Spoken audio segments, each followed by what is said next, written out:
Apocalipse 20, o Tiago, na semana passada, ele já iniciou o Apocalipse 20, já adiantou um pouco o assunto, trata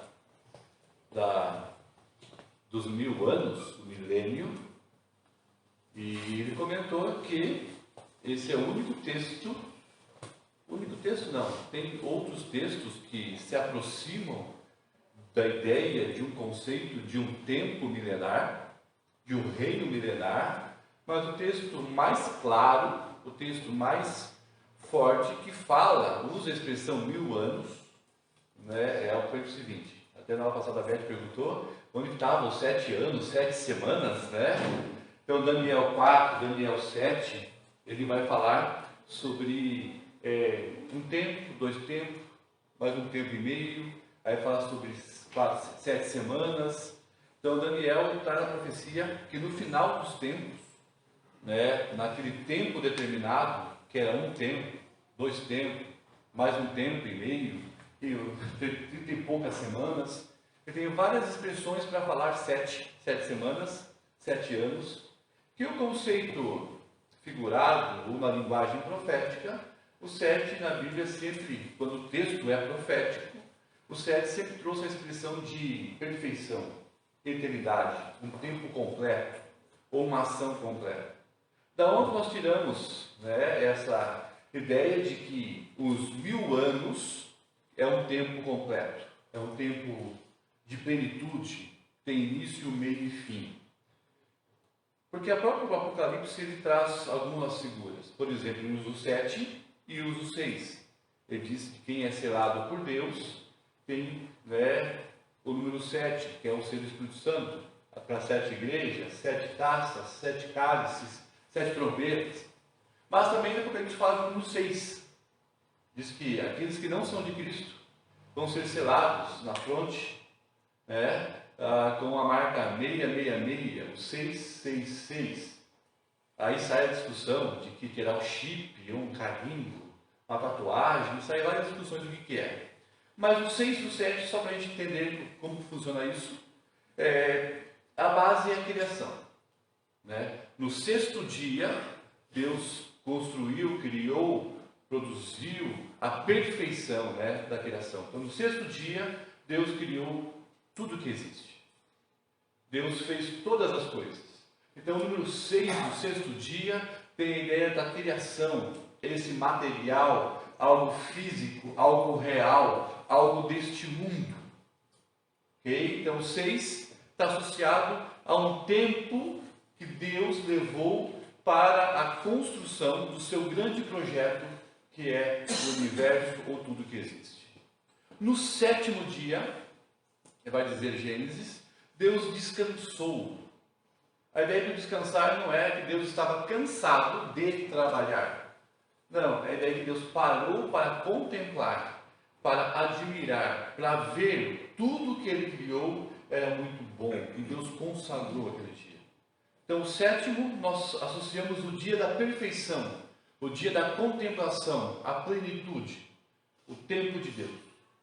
O 6, o tempo dos homens. A Bíblia fala de 12 tribos, 12 apóstolos, 24 anciãos. São 12 mais 12, 12 do velho, 12 do novo, povo de todo tempo, de todo espaço, de todo lugar, de toda época, que receberam a Cristo como Senhor e Salvador. No passado, crendo que o Messias viria. No presente, hoje, cremos que ele já veio. Então, o Apocalipse é cheio de números. E o termo 1000 anos tem essa ideia de um tempo, ou das 7 semanas, ou um tempo perfeito do reinado de Cristo. É 1000 anos literais? Não. Para nós, não. Por quê? Porque de Cristo até agora já se passaram mais de 1000 anos. Mas sim um tempo onde Cristo vai pregar. E segundo o Tiago, me ensinando na aula passada, segundo as referências que nós temos, dos comentários, dos grandes intérpretes de Apocalipse, esse 1000 anos é um tempo que iniciou com a vinda de Cristo, tá? Iniciou com a vinda de Cristo, e vai chegar à sua plenitude com a segunda vinda de Cristo. Então é um período que iniciou em Cristo e que vai se encerrar em Cristo. E esse período é um período onde Cristo reina, mas não com um reino físico, um reino militar, um governo humano, mas sim, ele fala que o meu reino é desse mundo, é um reino espiritual, é um reino que ele trabalha no coração de todos aqueles que se rendem a Cristo. Mas por que ele cantou 1000 anos? É o período da igreja, onde a igreja tem a sua função, a igreja tem sua tarefa, a igreja tem sua participação na história. Né? E nós vimos no Apocalipse, são 3 participações específicas, nós vamos ver de novo hoje. Primeiro, ele diz para João, pega o livro e come.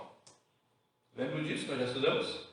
Come, o livro é doce como mel, mas quando cai no estômago ele é amargo. Estava falando da pregação do Evangelho. E estava dizendo quanto eles iam sofrer de perseguição por causa do Evangelho.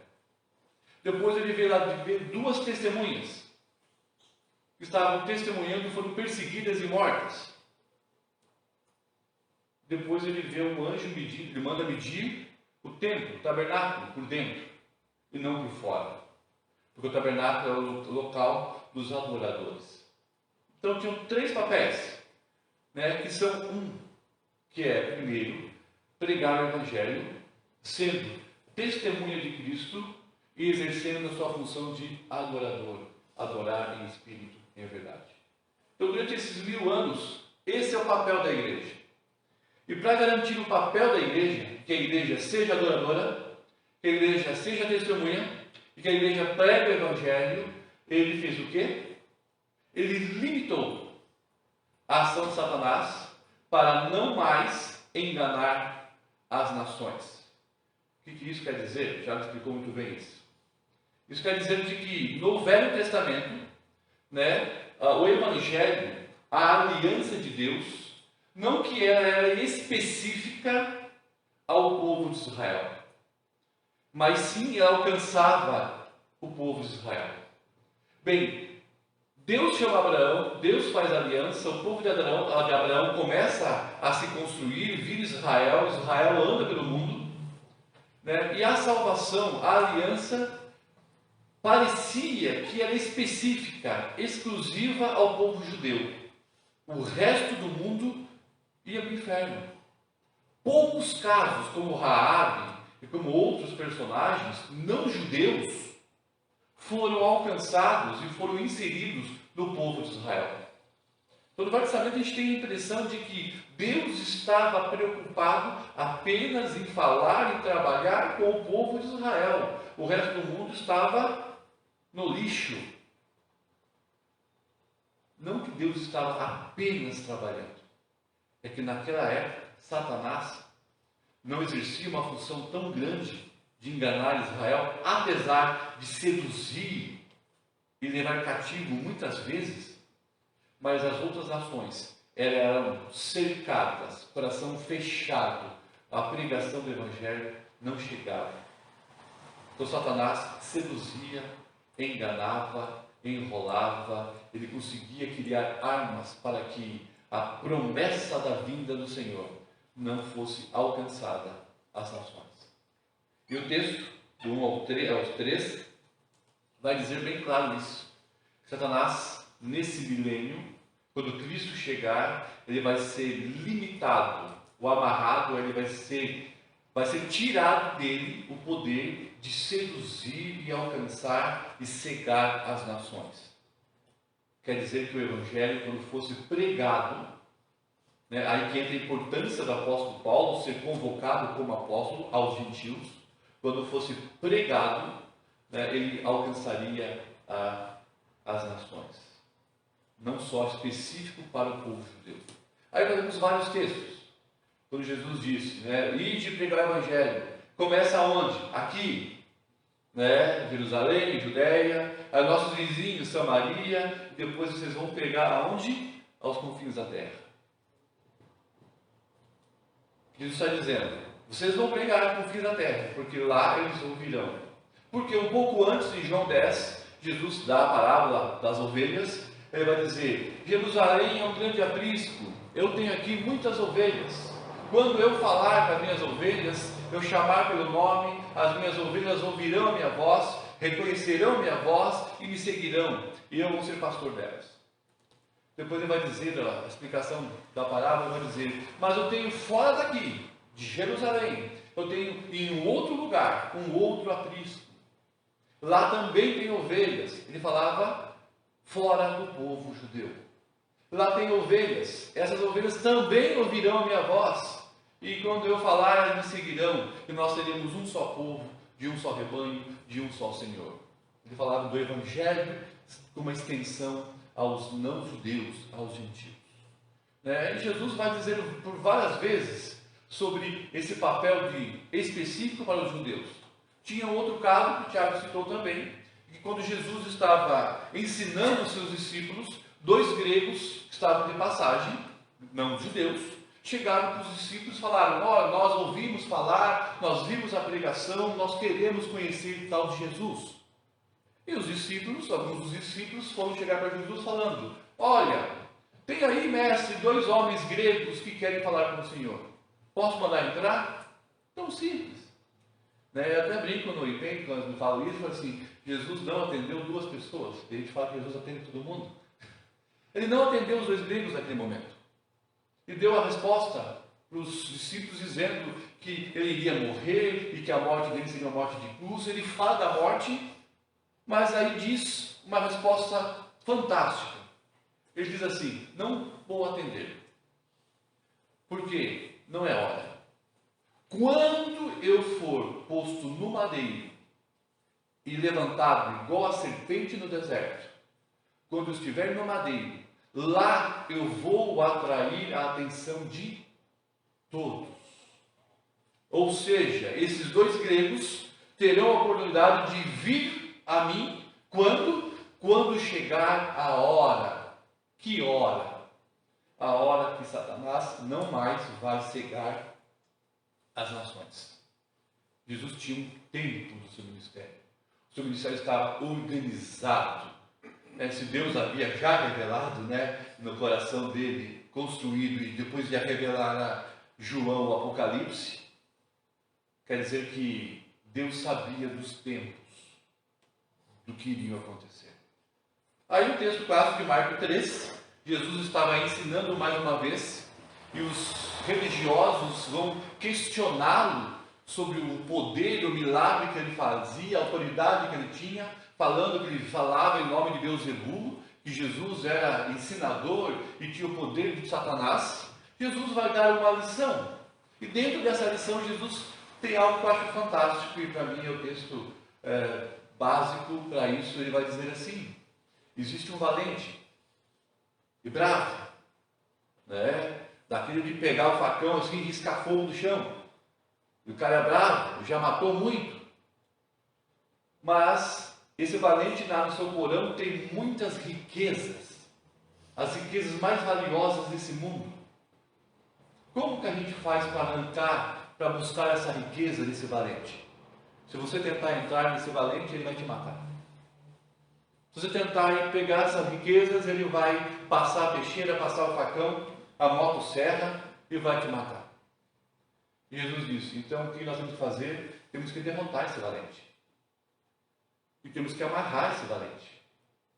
E ele amarrado, ele preso, ele não está morto, mas ele não mais vai conseguir fazer o quê? Impedir de que as pessoas entrem e levem o bem precioso. E Jesus está dizendo: eu amarrei esse valente. Satanás está amarrado. Ele não está morto.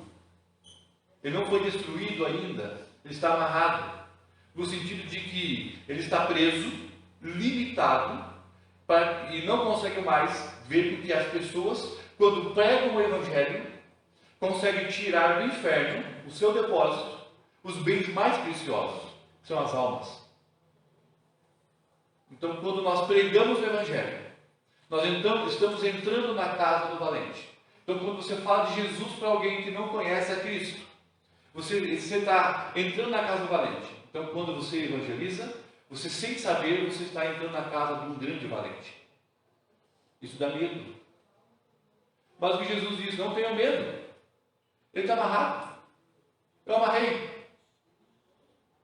Ele não mais consegue barrar, impedir, parar a pregação do Evangelho. É por isso de que nós vemos, às vezes lentamente, pessoas que antes desconheciam, pessoas que antes viviam uma vida desregrada, ou até mesmo parecia boazinha, mas que iam para o inferno. De repente ouvem o Evangelho de Jesus, aceitam a Cristo, assumem um compromisso de vida com Ele, começam a aprender dele e saem do porão de Satanás. E vai para o celeiro do céu. E Jesus disse, Satanás não está morto, não brinque com ele. O amarrar significa que ele foi limitado. Limitado em quê? Apenas na relação com a pregação do Evangelho. O que ele fazia no velho, de cegar as nações, ele não faz mais, porque o Evangelho será pregado a todo mundo. E Jesus vai dizer mais ainda, né? De que uma das condições, uma das características, um dos fatores importantes para a segunda vinda de Cristo é que esse Evangelho seja pregado a toda criatura. Então, esse Evangelho tem que ser pregado para garantir que essa pregação aconteça. Ele amarra Satanás. Então, Satanás está amarrado? Sim, está amarrado. Né? Não no sentido de que nós chegamos, às vezes, em qualquer lugar assim, está amarrado em nome de Jesus. Não, você não amarrou. Ele já está. Então, você pode falar, está amarrado? Está. Mas com a seguinte intenção, que amarrou foi o Senhor Jesus. Você pode só lembrar ele que ele está amarrado. Para que serve isso, não sei. Mas a gente faz isso, né? Né? Se já perdeu, ele já sabe. Né? Mas parece uma palavra mágica que nos dá esse poder e confiança de dizer, você já perdeu. Né? Eu lembro que fui jogar bola uma vez e tinha um zagueirinho, eu tinha o atacante e o zagueiro, briguei o jogo todo dizendo, você é ruim. Me ensinaram que tinha que provocar o zagueiro, o atacante, porque ele ficava nervoso. E eu fiquei, você é ruim, você não joga nada, e dava um soquinho assim do lado dele, né? E para tentar barrar, e o cara não me respondia, E acabou o jogo. 2 tempos eu saí do jogo bravo, porque eu brinquei tanto, bati tanto no atacante, ele não me deu uma só palavra. Depois no final do jogo eu descobri que ele era surdo e mudo. Então não funcionou. Então tudo que eu falei não adiantou. Tudo que a gente fala não adianta para Satanás. Porque o que Jesus falou e amarrou e fez, ele é a garantia de que o Evangelho será pregado. É por isso que nós temos o empenho aqui. É por isso que nós formamos jovens adolescentes para ir para o campo missionário. Por isso que essa igreja fala sempre da pregação cristocêntrica. Por isso que nós batemos no pecado, falamos de Jesus, e você pode pensar, eu vou na igreja de novo hoje, eu vou ouvir falar de novo de Jesus. Sim. Nós não vamos falar de poderes, fogo. Nós vamos falar do poder de Deus, da salvação daquele que crê. Apesar de termos a plena convicção de que você hoje está aqui nos assistindo, já conhece a Cristo, para garantir, nós vamos falar para você sempre que Jesus te ama, Jesus veio por você, morreu na cruz por você, se entregou na cruz por você. Nesse ato ele amarrou Satanás para que você ouvisse o Evangelho. E quando você ouvisse o Evangelho, você falasse, sim, eu vou sair do porão, eu vou morar no celeiro de Deus. Então o milênio, o que é o milênio? É esse tempo. Né? Tiago, pega para mim, que passa lá, está na minha jaqueta, no bolso da jaqueta na cadeira, eu esqueci, esquentou, né? Então o que é esse milênio? Milênio é esse tempo, esse período de tempo completo, onde Deus, em Cristo Jesus, está atuando, amarrando Satanás, impedindo com que ele não mais engane as nações, e o Evangelho seja pregado. Então, nesse milênio, como nós vimos, até agora acontecem algumas coisas. Vamos lá. prisão de Satanás, verso de 1 a 3. Vamos ler novamente? Apocalipse 20, verso 1 a 3. Isso que eu acabei de explicar e que o Tiago fez essa explicação muito bem na semana passada. Só estou relembrando vocês, dentro do contexto. De 1 a 3 diz assim: Então, vi descer do céu um anjo, tinha na mão a chave do abismo e uma grande corrente. Ele segurou o dragão, a antiga serpente, que é o diabo, Satanás, e o prendeu por 1000 anos. Lançou-os no abismo, fechou-o e o pôs sobre ele, pôs selo sobre ele, para que não mais enganassem as nações, até que se completarem os 1000 anos. Depois disso, é necessário que ele seja solto por pouco tempo. Então, Satanás está preso. Se nós estamos no milênio, se nós estamos nesse período de que o Evangelho vai ser pregado, e Satanás está preso no sentido de que ele está limitado com relação ao Evangelho, mas ele pode agir seduzindo, enganando, na prostituição, nas drogas, no pecado e tudo mais. Ele ainda age, tá? Mas com relação a não mais enganar as nações, ele está limitado. Mas, no final desses 1000 anos, ele será solto. Aí o texto está apontando para quê? Vai ser solto para quê? Vai ser solto para quê? A grande tribulação. Nós já estudamos, tá? De que Daniel, quando fala das 70 semanas, do tempo dos 4 animais, dos 4 reinos, Daniel fala assim que vai surgir o homem da iniquidade. Porque 2 Tessalonicenses fala com o abominável da desolação, como Apocalipse fala assim que irá surgir. Então, quando Satanás for solto, isso significa que aquilo que travava ele para não mais atacar as nações de sedução, ele terá de novo essa autorização. Aí, nesse contexto de Satanás ser solto, que é o dragão, a antiga serpente, ele vai voltar a atuar como ele fez com Eva. Essa é a referência da antiga serpente.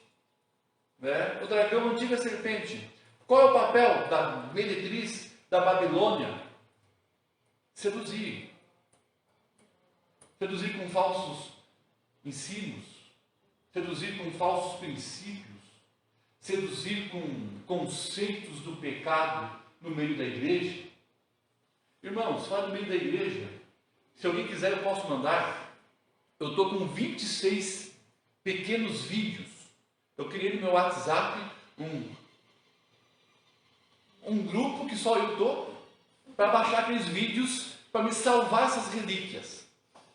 26 vídeos pequenos de 1, 2 minutos de igrejas evangélicas, de pastores, de louvores e de pregações.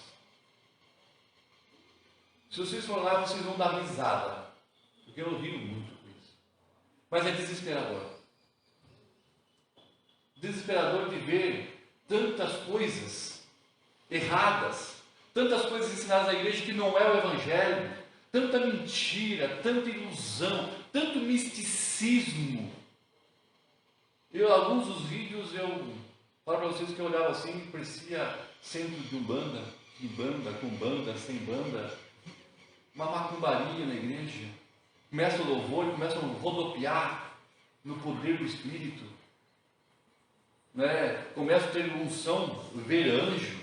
Teve um que saiu arrastado pelos outros porque os anjos estavam levando embora. Que loucura, o negócio vai ficar. E os irmãos segurando o irmão porque o anjo não leve. Não sei se é irmão mesmo ou não, porque se o anjo vai levar é de Deus, então não deixava o anjo levar. Eu não consigo entender. Um dos vídeos que eu assisti, o cara trouxe a unção do martelo do Thor. Gente, Thor é um deus pagão nórdico. E o cara tinha a unção do Thor. Batia com o martelo nas pessoas, as pessoas caíam na unção do Espírito. Poder, sal grosso, água, tanta coisa. Eu não estou falando de ímpios. Estou falando de igrejas. Igrejas do poder, igrejas da prosperidade. igrejas em que o pastor é um super-herói. Inclusive tinha um que tinha uma capa, né, ele vestido de preto e uma capa e saía correndo, voando nos corredores, que ele era o super-homem de Deus. Alex, mas eu, a Tiodai, a Márcia e a Presidente, uma vez, da do Tio Milton, nós fomos num lugar desse, sem autorização, depois fomos disciplinados. E lá, Amém. nós tivemos que fechar o olho e ouvir os cavaleiros do Apocalipse. Eu não escutava os Apocalipse. E daí eu dizia que eles diziam que eu não era crente, porque eu não ouvia. Todo mundo ouvia os cavalos, os trotes dos cavalos. E eu não conseguia ouvir. Daí elas diziam assim, é porque você não está com o espírito não está em você, o espírito é um leitor espírito em você. Espírito imundo. Daí chegamos aí, o tio Milton disciplinou as 4. Amém. Sabe, tio Milton. Nós fomos sem autorização. Viu? Nós somos miltistas, quem for desses negócios aí, né, Marcos? Passamos o rodo já, né? Já tiramos o batismo e já vamos. Sim, mas é estranho assim, sabe? Eles vão levando a gente num. Era um congresso que tinha e a gente foi. E o tio Milton, na época, a gente só disse, nós estamos indo, inclusive a esposa dele, né? Mas ele não. Ninguém foi pedir escravo para ele. E a gente foi. E quando nós voltamos, fomos chamados, claro. Mas assim, ó, o que é interessante é que você chega lá e eles vão trabalhando com a mente de uma forma. Eles trabalham assim muito emocional da pessoa, eles vão trabalhando assim, eles vão te envolvendo de uma forma que você acha que você vai para o inferno o tempo todo. Se você não fizer aquilo. E sabe o que é o triste de tudo isso? Não é só porque se você pegar os números do Brasil de cristão e colocar em termos de porcentagem, vocês vão ver que o número é muito grande. O Brasil é um país cristão. Mas de que tipo nós estamos falando de cristianismo? Não se iludam com números. E aí, além de que a Vânia falou assim, de que eles trabalham nossa mente para a gente ser enganados com o erro, que já é. Aí você vê o erro, depois você vê que está tudo loucura, aí você cai fora. Esse é o problema. O problema não é só o ensino teológico do diabo na igreja.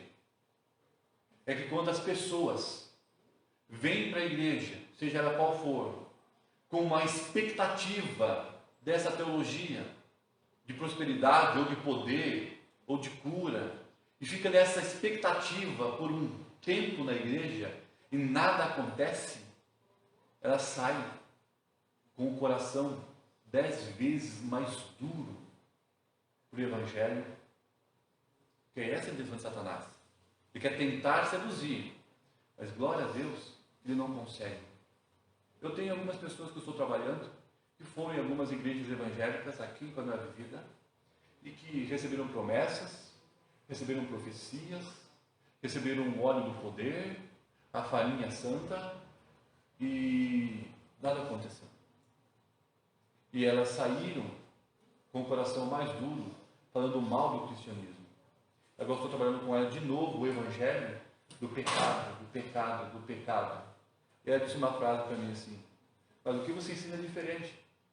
Não atrai ninguém. Eu falei assim, eu não quero atrair. Não é meu papel. Meu papel é ensinar. Aí ele concluiu a resposta. Bem, não atrai ninguém. Mas quem ouve fica pensativo, porque é diferente. Nós não estamos pregando poderes. Nós não estamos pregando para encher a igreja. Gente, tem vários livros que hoje ensinam, querem encher a igreja. Tem um pastor que tem umas lives muito interessantes. Ele faz sobre financeira da igreja e faz assim, como encher a igreja em 3 cultos. Vou assistir isso aí, né? Não dá não. Não dá não. Enche. Enche. Mas não dá não. Os problemas que eles vão causar depois, não quero não. Já temos bastante para resolver aqui. Porque Satanás quer seduzir, quer enganar, quer fazer com que o evangelho não seja pregado. Mas o milênio faz o quê? Não tem como parar. O evangelho vai ser pregado. Então ele será solto. Ele vai ser solto para fazer o quê? Então essas loucuragens do Facebook que passam dessas igrejas, aí vão ser reais. Quando ele foi solto, ele vai começar a seduzir. E lembra qual instrumento que ele vai usar para seduzir? Ele disse que viu uma besta emergir do mar, depois viu a segunda besta emergir da terra, e essas 2 bestas vão fazer um único governo político e um governo religioso, que vai enganar. Inclusive a besta, que representa o falso profeta, ele vai ser morto e vai, semelhante a Cristo, ressuscitar. E vai ser dado a ele poder para fazer sinais e maravilhas no céu, onde o povo, as nações, irão dizer: nossa, esse é o cara. Quase como diz Roberto Carlos, esse cara sou eu, né? Ele vai dizer: esse é o cara. E as nações vão seguir essa besta. Aí os crentes não vão seguir essa besta, não serão besta para seguir essa besta. Aí serão perseguidos. Então, quando Satanás for solto, ele vai implantar uma sedução coletiva internacional. Mas a igreja não vai se dobrar. Os verdadeiros crentes que são selados, convertidos, salvos, vão preferir morrer do que se dobrar ao anticristo e serão perseguidos. Aí ele está falando da soltura para a sedução e a implantação da grande tribulação, que será a perseguição dos crentes. Então esse milênio, além de ser um milênio de 1000 anos ou um tempo de pregação do Evangelho, o reino de 1000 anos será o reinado de 1000 anos dos santos. 4 a 5 diz assim, 4 a 6. Vi também os tronos, e nesses sentaram-se aqueles aos quais foi dada a autoridade de julgar. Vi ainda as almas dos decapitados por causa do testemunho de Jesus, bem como por causa da palavra de Deus. Tantos quantos não adoraram a besta, nem tampouco a sua imagem, e nem receberam as marcas da fronte e na mão. E viveram e reinaram com Cristo durante 1000 anos.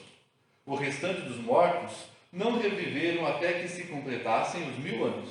Então é a primeira ressurreição. Bem-aventurados santos é aquele que tem a parte da primeira ressurreição.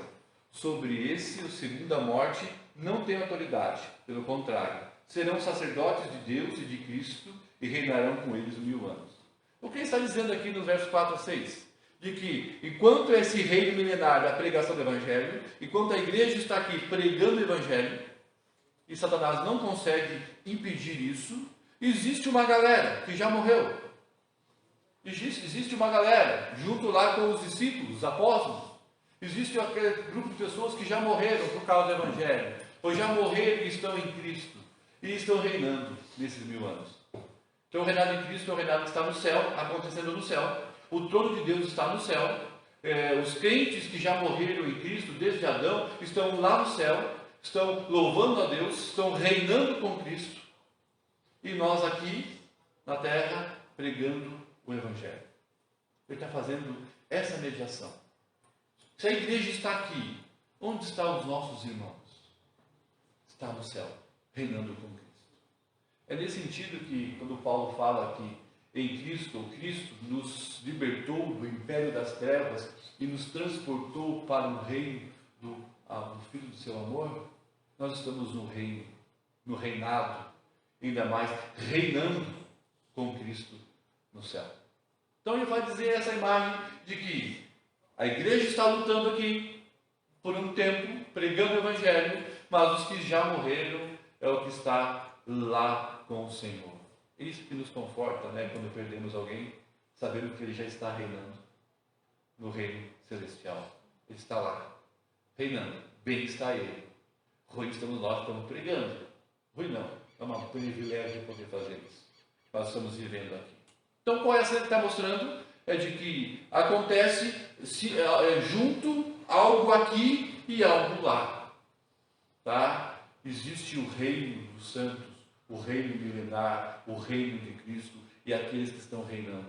E esses que estão reinando com Cristo são os mesmos que chegam diante do trono de Deus, chegam para o Cordeiro e dizem assim: até quando? Até quando, Senhor? O Senhor vai deixar isso acontecer e nós não vamos descer para vingar, fazer o juízo, honrar o sangue dos nossos irmãos que foram derramados? Até quando, Senhor? Aí o Cordeiro diz assim: calma, não chegou a hora, mas haverá uma hora que nós vamos descer. Que é a bodas do Cordeiro, nós já vimos no capítulo 19. Estão lá cantando, adorando o Senhor, sim, mas eles olham e dizem assim, até quando, Senhor? Né? Às vezes eu estava pensando nisso esses dias e comecei a dar risada, porque a minha mente, você sabe que a minha mente é muito teatral e eu, às vezes eu construo algumas cenas estranhas, que só eu dou risada de mim mesmo. Eu fiquei lembrando desses caras, meus irmãos que estão de branco lá louvando, eu fiquei lembrando da história do burrinho do Shrek, né, que estavam viajando para a terra do tão distante, cada tempinho perguntava, já chegou? Já chegou? Já chegou? Já chegou? Esses nossos irmãos estão lá no céu, estão perguntando para Deus, já chegou? Já chegou a hora? Vamos descer, vamos buscar, vamos derrotar, vamos fazer a festa de casamento? Até quando, Senhor? Até quando? Aí Deus diz, calma, calma, né? Quando chegar o tempo determinado, dessa plenitude dos tempos do 1000 anos, nós vamos descer. O reino do céu com o reino da terra vão se unir num único reino. Tá? Reino da terra, reino do céu. Aí a aula para a semana que vem, né, dá uma pergunta, acho que o pastor Maurício vai fazer, ou não, né? Se for o pastor Maurício, eu vou deixar uma pergunta para vocês fazerem para ele. Se não for, eu arrumei uma cilada para mim mesmo. Né? Dizendo assim, o reino de Deus vai ser aqui na terra, o novo céu, a nova terra, a nova Jerusalém vai ser aqui, né? Então os testemunhos de Jeová Adventistas estão certos? Será aqui na terra ou será num lugar diferente? É o assunto do Apocalipse 21 e 22, tá? Vocês perguntam isso para o pastor depois. Verso 7 ao verso 10. Aí ele vai falar da soltura, vai falar do ser solto Satanás. Então no verso 1 ao verso 6, ele diz dos 1000 anos o que é, né, do motivo de Satanás estar preso, e dizendo que aqui na terra Deus está reinando, né, através do seu poder, amarrando Satanás, e lá no céu os crentes estão reinando com ele, né, em toda a sua cooperação. Nós somos co-herdeiros com Cristo do céu e do reino de Deus. Verso 7. Quando, porém, se completarem os 1000 anos, Satanás será solto da sua prisão e sairá a seduzir as nações que há nos 4 cantos da terra. Então, qual é a ação que ele vai fazer? Sair para seduzir. Isso se chama Gog e Magog, a fim de reuni-las para a peleja. O número dessas é como a areia do mar. Marcharam então pela superfície da terra e sitiaram o acampamento dos santos. E a cidade querida desceu, porém fogo do céu os consumiu. O diabo, o sedutor deles, foi lançado para dentro do lago de fogo e enxofre, e onde já se encontram não só a besta, como também o falso profeta. Eles serão atormentados de dia e de noite pelos séculos dos séculos. Vamos entender algumas coisas importantes aqui. Satanás é solto, e qual é a ação que o texto fala que ele quer fazer? O verso 7. Verso 8. Sairá para quê? Seduzir. Quem? As nações. E o verso 10. O diabo, o sedutor deles. Então está dando uma ênfase específica na prisão e na função que Satanás vai exercer quando for libertado. Ele vai voltar a seduzir as nações. Ele vai voltar a seduzir as nações. Aí diz que ele vai montar um grande exército, que vai sitiar, vai cercar, ele vai montar uma estrutura, ele vai se organizar. A primeira besta, a segunda besta, né? A Babilônia que já caiu, a meretriz, que é a sedução, a prostituição da falsa religião, que também nós já vimos o que é isso. Então ele diz que tudo isso tem um nome, Gog e Magog, que é a guerra do final. Então Satanás vai sair, ele vai montar o seu exército. O que ele está falando aqui? Não é de uma luta futura, né, que vai acontecer lá no fim. Não, ele está falando de uma ação que quando o anticristo surgir, for solto, Satanás, ele vai trazer aí o dragão, a besta, a segunda besta, ele vai ser a meretriz que vai vagar, ele vai agir como uma grande Babilônia, sedutora dos povos, ele vai seduzir as nações, ele vai criar um mecanismo que as pessoas vão se dobrar perante ela. Mas Cristo vai derrotar isso. e Satanás será lançado no lago de fogo. Amados, nós temos uma concepção cultural, quase de desenho animado, Satanás está no inferno. E a ideia de que Satanás está no inferno, então às vezes eu vejo desenhos de pessoas dizendo assim, quando for para o inferno, a pessoa for para o inferno, ele vai ser lá, o diabo vai ficar com o garfinho, cutucando, jogando ele no fogo. Não, gente, o diabo não está no inferno. Não ainda, né? Diz assim que ele está no abismo. O abismo é aqui. Ele age aqui. Estava no jardim do Éden. Jó estava andando ao derredor da terra, como um leão, pronto para devorar. Né? Ele apareceu para Jesus no deserto, tentando seduzir e tentar Jesus. E aqui ele está limitado, mas ele terá de volta o seu poder de sedutor, de enganador, e vai atacar as nações. E a igreja que não vai se render a ela será perseguida. E quando houver essa perseguição, por um tempo, e o texto que nós vimos, ele será solto por um curto tempo, Cristo virá e vai mandá-lo pelo lago de fogo e enxofre, junto com a besta, junto com a segunda besta, com a meretriz, junto com o dragão, todo o quarteto satânico vai estar lá. Então o que ele está falando dessa soltura? Está falando desse período que Satanás vai implantar a sedução e depois a perseguição da igreja, que nós chamamos de grande tribulação. E a discussão é, até quando a igreja vai aguentar a perseguição? Mateus 24 é bem claro, diz que quando passar os princípios das dores, virá a perseguição, e esse dia será terrível, mas esses dias foram abreviados por causa dos eleitos de Deus, a igreja. Ele vai tirar a igreja para que os eleitos sejam salvos, porque a pressão seria tão grande que ele deixasse mais tempo, os eleitos não aguentariam. É a proteção dele na perseguição. Né? Então ele está falando do quê? Desse período, Satanás é solto para quê? Para seduzir, para enganar. Muitos interpretam aqui o Gog e Magog como a guerra que aconteceu no tempo de Isaías, um tempo atrás, onde armas, facas, escudos, pedras, foi uma guerra física literal. Não faz sentido se o reino de Cristo é espiritual, se Cristo e os seus anjos virão, né? Não há sentido aqui ter uma arma de fogo, um míssil teleguiado, uma guerra espiritual. Não faz sentido. E quando nós pensamos que isso é uma guerra armada, nós caímos naquele dualismo, dizendo que esse exército de Satanás tem poder para barrar o exército de Deus. Não é uma guerra. Nós vimos na bodas do Cordeiro que a igreja reina, nós vimos quando os animais foram chamados para um banquete, porque os ímpios foram dizimados.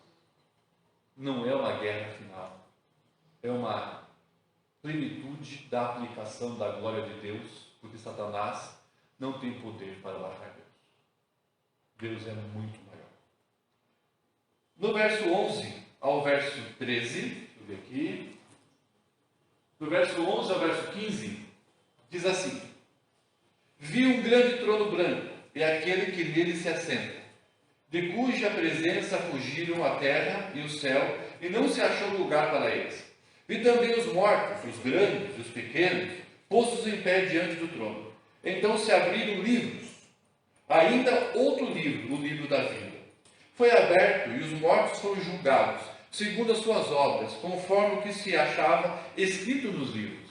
Deu o mar os mortos que nele estavam. A morte e o além entregaram os mortos que neles haviam, e foram julgados, um por um, segundo as suas obras. Então a morte e o inferno foram lançados para dentro do lago de fogo. Então é a segunda morte e o lago de fogo. E se alguém não foi achado escrito no livro da vida, esse foi lançado para dentro do lago de fogo. Aqui ele começa dizendo algumas coisas que nós temos que falar. Satanás é preso, no final dos 1000 anos ele é solto, ele vai seduzir, vai perseguir a igreja, Cristo vai voltar. E quando ele voltar, fala do grande julgamento, o juízo final. E E aqui, com essa vinda, a vinda de Cristo, ele vai lançar aqui algumas questões, que podem ser depois, uma por uma, estudado especificamente. Por exemplo, ele fala da ressurreição dos mortos. Ele fala aqui da primeira morte, fala sobre segunda morte, fala sobre ressurreição. Ele fala que a morte, que o inferno, a morte e o inferno foram lançados no lago de fogo. Ele fala de algumas coisas que podem ser estudadas específicas dela, mas vamos compreender o geral. Com a vinda de Cristo, ele fala que terá um grande julgamento, e de que os mortos, o mar, a terra, devolverá aqueles. Então ele fala assim que todos os que morreram e aqueles que estarão sendo julgados e foram mortos vão ressuscitar com Cristo. Ele vai dizer que pequenos e grandes, esses pequenos e grandes podem ser crianças e velhos, ou pessoas importantes e não tão importantes da história, todos vão ser julgados e abrir um livro. Aí nós temos que tomar cuidado. Ele diz que abriu um livro e nesse livro está escrito as suas obras. Ou seja, tudo que você fez está escrito num livro lá no céu. E Deus, um por um, vai ler esse livro com você. E você vai ser julgado por o que está escrito lá. Aqui está falando da preocupação que nós temos que ter com a nossa santidade, com a nossa vida com Deus, com a nossa obediência a Deus, em seguir o que Cristo manda. Ser crente de verdade. Não meia boca, não disfarçado, não secreto, mas andar como Cristo quer que nós andamos. Porque quando eu ando está lá escrito, quando eu finjo que ando está lá escrito, e quando eu sou declarado que não ando está lá escrito, e vai ser aberto. Então eu vou sentar na presença de Deus e Deus vai ler minha história. Ah, mas vai demorar muito tempo. Lá não tem mais tempo. Lá é a eternidade. Ele vai ler toda a minha história. Ele vai ler toda a sua história. Ele vai ler a história de todas as pessoas do mundo inteiro. Ele vai julgar conforme essa história. E o que isso significa? Aí nós chamamos de uma outra doutrina, dá para estudar separadamente, o galardão no céu. O que é isso? E o tempo que estudava no seminário e falava tanto em galardão, daí uma vez eu perguntei, existe o mau largão? O galardão é algo bom, existe o galardão mau? E ninguém me respondeu. Até hoje eu respondi direito o que é o galardão. Mas nós vamos ser julgados pelas nossas obras. Aí ele vai dizer, abriu mais um livro, o livro da vida. E aqueles que estão escritos no livro da vida, esses vão para o céu. Ufa! Porque ser julgados pelas nossas obras, por mais crente, por mais santo, por mais justo que nós devemos ser e seremos, ainda assim, nesse livro, vai estar registrado na parte final dizendo, condenado. Porque as nossas obras não nos salvam. E Tiago vai brigar, em bom sentido, o livro de Tiago, dizendo assim, de que mostra as obras. A fé vem a salvação vem pela fé. Mas as nossas obras mostram que fé nós temos. A nossa santidade, a nossa vida com Deus. Então aqui nós temos 2 livros dizendo, Deus vai nos dar o galardão segundo as nossas obras, como crentes vividas aqui na terra. Ponto. O que é isso? Veremos depois. Mas as nossas obras não são suficientes para, no final, ter o carimbo, o registro, a liberação para entrar no céu. É por isso que nossas obras vão estar lá. Se alguém dizer assim, Deus, mas eu fui bom, eu fui justo, eu fui religioso, ele vai dizer, não adiantou nada. Fez bem. Mas abre um outro livro. Ele vai procurar lá no livro. Vinícius dos Turim, pode entrar. Não, sua história está meio ruimzinha, assim. O livro não está bem escrito. Mas, por causa do outro livro, está escrito no livro dos Salmos. Marcos, pode entrar. Você foi um presbítero bom lá, brigou com os jovens bastante, fez bem. Mas você está aqui no livro da vida, você pode entrar. Lisa, Alex, você de casa, seu nome está escrito lá. E você vai entrar no céu. Porque o seu nome está escrito lá. E tem uma tinta especial escrita lá. Uma tinta vermelha com sangue do cordeiro. Você foi escrito porque Cristo registrou. Deus colocou lá e Cristo assinou embaixo com o sangue, dizendo, você pode entrar no céu.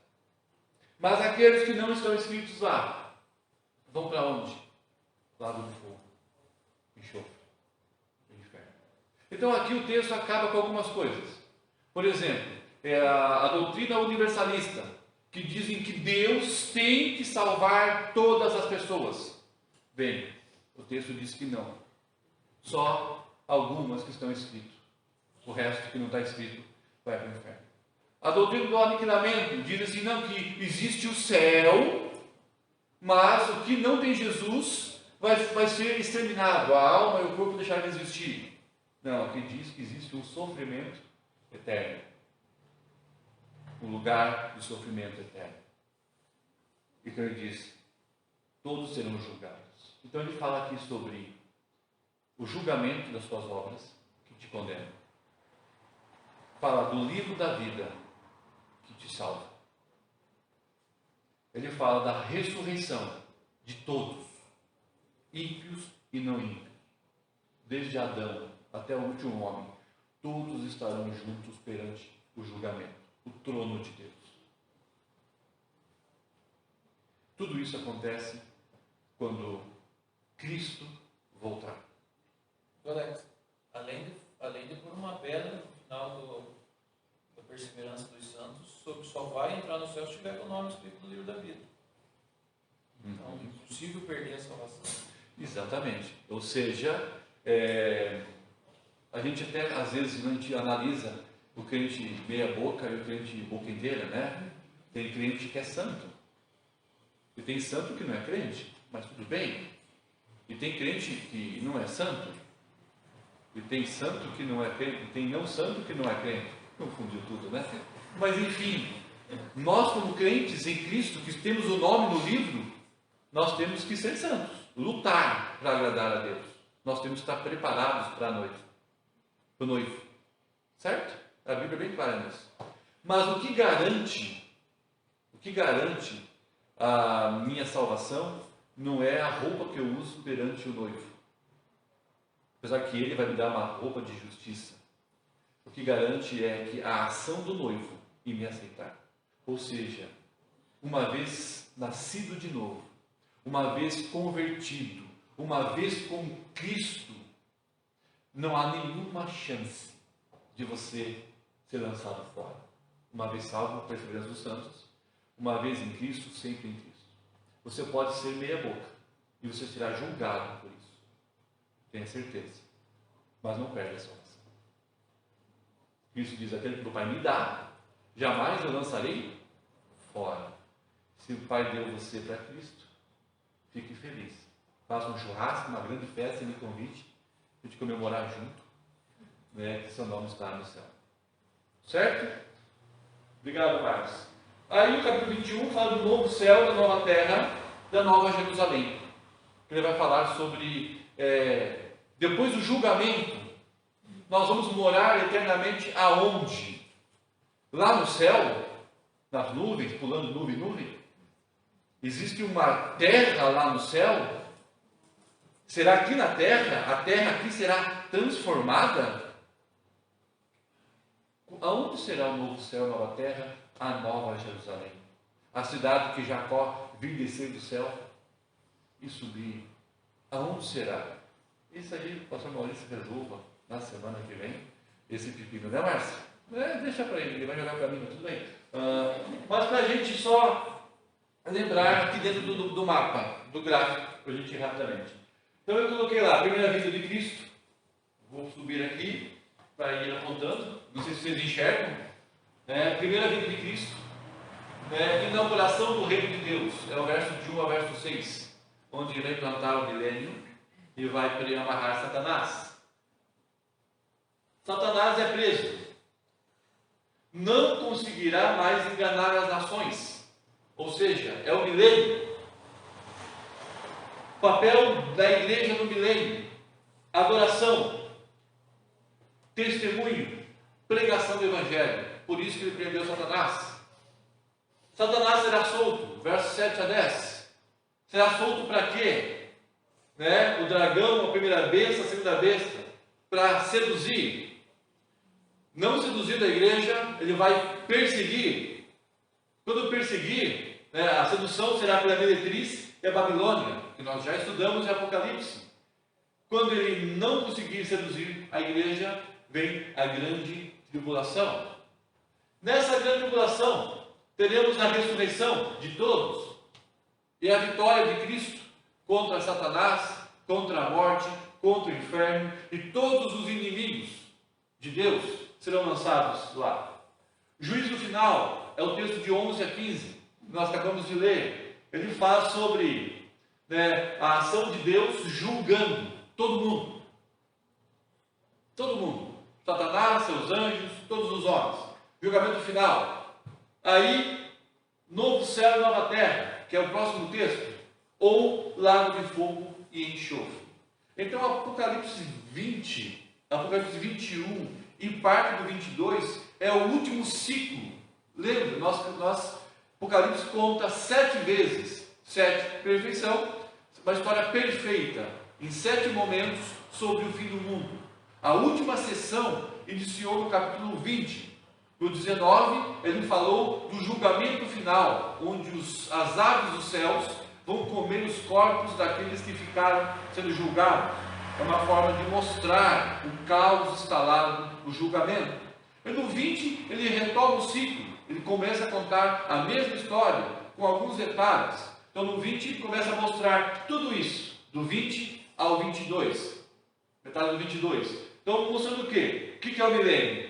Primeira a segunda vinda de Cristo. O que acontece no milênio? A igreja reina, porque Satanás está amarrado. Reina em que sentido? Pregamos o evangelho, testemunhamos de Cristo e adoramos em espírito e em verdade. Bem, haverá um tempo que Satanás será solto. Quando será solto? Daqui uns dias. Ele está amarrado. Quando ele for solto, vai limitar a pregação do evangelho até cessar. Porque ele vai seduzir, ele vai enganar. E aqueles que ele não seduzir e enganar, ele vai perseguir. A grande tribulação. Aí a grande tribulação, Cristo vai voltar e vai arrebatar a igreja. Vai trazer os mortos, todos ressuscitarão. E todos serão julgados pelas suas obras e pelo que está ou não está no livro da vida. E esse julgamento, Deus vai dizer: você vai à esquerda, lago de fogo e inferno, você vai sofrer, lá está a morte, lá está o inferno, lá está o dragão. Você não queria seguir eles? Então siga agora, vai lá sofrer com eles. À direita fica quem? Fica aqueles que são selados, marcados, guardados, têm o selo, têm o Espírito Santo, receberam o poder de Deus, são de Cristo, como estão escrito aqui, e assinado com o sangue do Cordeiro, dizendo: filho meu, você não é mais criatura. Agora você e todos aqueles que estão escritos naquele livro vão para a nova terra e o novo céu, e lá reinarão eternamente. Lá não haverá mais dor, mais morte, mais sofrimento, mais pecado. E como nós já falamos e brincamos bastante no estudo passado, lá nós teremos um novo corpo, semelhante ao de Cristo, glorificado, eterno, juntos, reinando no reino maravilhoso de Deus. É isso que o noivo prometeu, voltar. É isso que nós, a noiva, temos que aguardar e nos preparar para o encontro. Quando eu encontro? Talvez amanhã, ou daqui a um tempo. O que vai acontecer lá? Vão tentar te seduzir. Você vai se render? Não, vai ser perseguido. O que vai acontecer? Cristo vai voltar e você vai reinar com ele. Antes de reinar, você vai ser julgado. Pergunto: graças a Deus, você está escrito no livro da vida. Sua salvação está garantida. Mas, para encerrar, como vai ser a leitura da sua história na presença de Deus? Eu espero ter muitas páginas minhas positivas, apesar de ter certeza que a grande parte é negativa. Ele vai me cobrar. Ele vai cobrar de você. dizendo: filho, você ouviu tanto sobre andar nos caminhos do Senhor, e você foi tão teimosa, tão teimoso, e você vai perder galardão. O que é isso? Um outro estudo nós tratamos. Mas existe algo especial no céu, que são para aqueles que honram o nome do Senhor enquanto estão vivos aqui. O que é, eu não sei. Se o Mário vai ter algo melhor que eu lá, talvez sim. Isso vai causar disputa? Não, lá é céu. Então isso faz sentido? Não sei. Mas eu sei que é assim. E deixar bem claro que tem muitas coisas que a Bíblia nos ensina. E tem muitas coisas que ela dão uma luz, mas não é tão claro assim. Como crentes, nós não temos que dar todas as respostas da vida. Isso quem faz é Deus. Nós, como crentes, nós temos que buscar as respostas, mesmo não encontrando elas corretamente ou perfeitamente. Mas o fato é, que bom que João, através da revelação de Deus, deu para a igreja um sinal de esperança. E Apocalipse não é desespero para a igreja, é alegria de saber que nós somos cuidados, mesmo sem ver. E às vezes sem saber, nós somos cuidados por toda uma ação de redentora do Cordeiro. O plano do Pai, o plano do Filho e o plano do Espírito Santo são aplicados em nossa vida. Mesmo você querendo ou não, você vendo ou não, percebendo ou não, sabendo ou não. Ele faz isso porque Ele escolheu amar você e escrever seu nome no livro da vida. Você merece? Não. Como eu não mereço. Mas Ele tem um critério de escolha que é dele. E você, graças a Deus, está lá.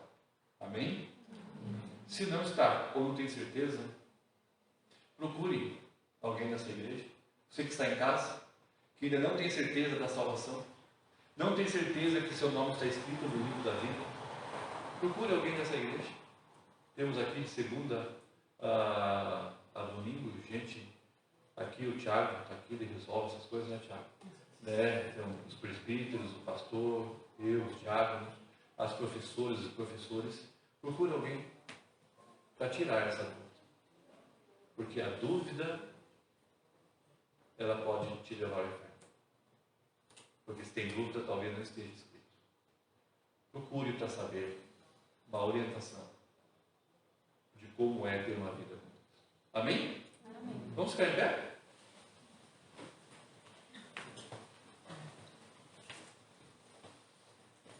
Alguém tem alguma dúvida? Eu esqueci de perguntar. Não, Mário não tem. Alguém tem alguma dúvida? Tem, Mário? Dúvida? Tem, né? Não precisa perguntar. Não. Então vamos orar, graças a Deus. Pai, nós te agradecemos, Deus, por esse momento de ensino da tua palavra. Um texto grande, é verdade, Deus, se nós fôssemos entrar nos detalhes, Pai, nós ficaríamos mais ali um mês somente trabalhando nos detalhes desse texto. Mas o fato, Deus, é que a tua palavra nos traz uma alegria de sabermos de que o Senhor está no controle de todas as coisas. E de que o Senhor hoje reina sobre a igreja e reina por meio da igreja. E obrigado, Pai. Nos ensina a pregar o Evangelho, nos ensina a testemunharmos o Senhor, nos ensina a adorarmos o Senhor como devemos adorar. E nos guarde, Pai. E quando chegar a nossa hora, Deus, possamos estar na presença do Senhor, sendo julgados, sim, mas com a plena convicção de que nós vamos entrar no reino dos céus. Obrigado por escrever o meu nome, o nome dos meus irmãos, com o sangue de Cristo no livro da vida. Obrigado, Pai. Nós não merecemos. É amor, é graça, é misericórdia, é a relação de amor que o Senhor se manifestou pela sua igreja. Nós agradecemos, pedimos que nesse dia do Senhor continue nos confortando, nos ensinando, nos dando sim o temor e o desejo de estar na sua casa mais uma vez, adorando assim. Nós oramos em nome de Jesus. Amém. Deus abençoe, amados. Bom domingo. Até a noite.